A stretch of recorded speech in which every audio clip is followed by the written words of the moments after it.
भरल बेगलई के घूमई रे ललनवा। बेटा के पापा भिखरिया जाहुए, अरे पैसा खातिर बेटावा जा बेचई रे ललनवा। अरे पैसा खातिर बेटावा जा बेचई रे ललनवा। मड़ई में से बोलाई बेटी हो कावनी दे, अरे आजू पापा नौ कर खरीदई रे ललनवा। अरे आजू पापा नौ कर खरीदई रे ललनवा। मड़ाए से बोलाई दुल्हे कावने राम, अरे आज धाना नौ कर बोलाई रे ललनवा। अरे आजू धाना नौ कर बोलाई रे ललनवा।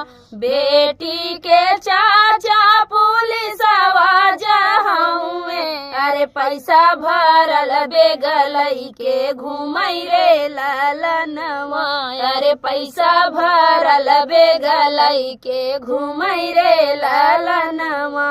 बेटवा के चाचा भिखरिया जाहुए, अरे पैसा खातिर बेटवा जा बेचई रे ललनवा।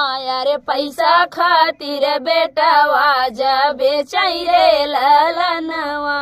मड़ई में से बोलाई बेटी हो कावनी दई, अरे आजू चाचा नो, अरे आजू चाचा नौ कर खरीदई रे ललनवा। अरे आजू चाचा नौ कर खरीदई रे ललनवा।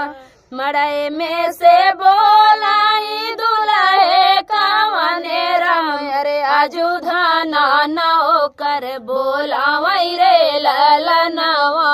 अरे आजू धाना नौ कर बोलावई रे ललनवा।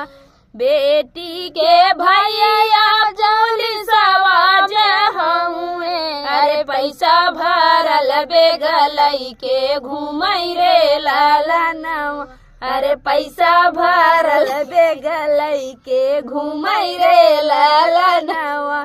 बेटा के भैया भिखरिया जाहुए, अरे पैसा खातिर भैया जा बेचई रे ललनवा।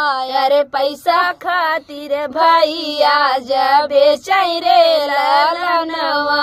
मड़ाए से बोलाई दुल्हे के, मड़ई में से बोलाई बेटी हो कावनी दई, अरे आजू भैया नौ कर खरीदई रे ललनवा।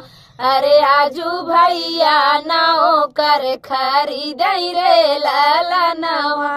मड़ई में से बोलाई दुल्हे कावने राम, अरे आजू धाना नौ कर बोलाई रे ललनवा।